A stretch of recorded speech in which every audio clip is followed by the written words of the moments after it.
जी, अस्सलाम वालेकुम। जी बेटा, तो the question says a mass of 2 kilogram rest on a frictionless surface. ठीक है, if it is resting, so I will take the initial speed as 0. ठीक है, it is attached to a 1 kilogram mass by a light thin string which passes over a frictionless pulley, which is passing over this pulley. The 1 kilogram mass is released and it accelerates downward. अब ये जो 1 kilogram का mass है इसको release किया गया और ये downward जा रहा है. What is the speed of the 2 kilogram mass as the 1 kilogram mass hits the floor, having fallen a distance of 5.5 metre? जब वो इतना डिस्टेंस कवर कर लेगा तो उस वक्त इसकी स्पीड क्या होगी? तो जिस स्पीड से ये जाकर एक्चुअली में टच करेगा वही सेम स्पीड यहाँ पर भी होगी। लेकिन अब आपने यहाँ पर करना क्या है? द फर्स्ट थिंग इज कि आप ये समझो कि यहाँ फोर्सेस कौन सी एक्ट कर रही हैं।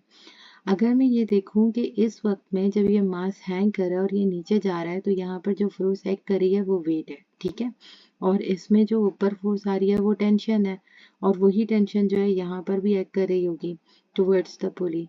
तो जब मैं इन फोर्सेस को कैलकुलेट करूंगी तो आप ये देखो, और ये मूव कर रहा है डाउनवर्ड्स। जब ये डाउनवर्ड्स मूव कर रहा है तो रिजल्टेंट फोर्स की डायरेक्शन डाउनवर्ड्स है। तो हम जो एक जनरल इक्वेशन बनाते हैं वो ये बनाते हैं कि resultant force equals to weight. लेकिन ये रिजल्टेंट फोर्स देखो वेट किधर लग रहा है, इस वाले के ऊपर। मैं इसका मास ले लेती हूँ m2 और आपका ये जो फर्स्ट वाला है इसका मास मैं m1 कंसिडर कर लेती हूँ, ठीक है। अब क्या है, रिजल्टेंट फोर्स दोनों मासेस पे लग रही है तो I would say m1 plus m2 और साथ में आ गई एक्सेलरेशन। और वेट सिर्फ इस वाले वेट मास का एक्ट कर रहा है डाउनवर्ड्स, तो वो आपके पास आ गया m1 जी, ठीक है। अब आपने क्या किया, यहाँ पर ए के लिए आपने फॉर्मूला लगा दिया m1g divided by m1 plus m2। आप इसमें वैल्यूज पुट करोगे तो 1 इंटू 9.81 डिवाइडेड बाय 1 प्लस 2 यानी कि 3। तो आप जब इसको सॉल्व करोगे तो you will get your answer as 3.27 metres पर सेकेंड स्क्वायर, ठीक है। अब ये वो एक्सेलरेशन से नीचे की तरफ गया है और इसने इसको हिट किया। अब ये कांस्टेंट एक्सेलरेशन है क्योंकि कोई रेजिस्टिव फोर्स नहीं है, फ्रिक्शन लेस है, तो acceleration is constant for the system.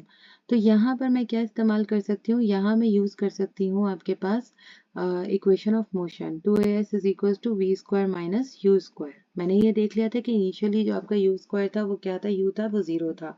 तो यहाँ पर आपके पास 2 इंटू ए की वैल्यू आपने पुट की 3.27, ऐसा आपने लिया 0.5 इक्वल्स टू वी स्क्वायर। आप जब इसको कैलकुलेट करोगे तो आपके पास जो है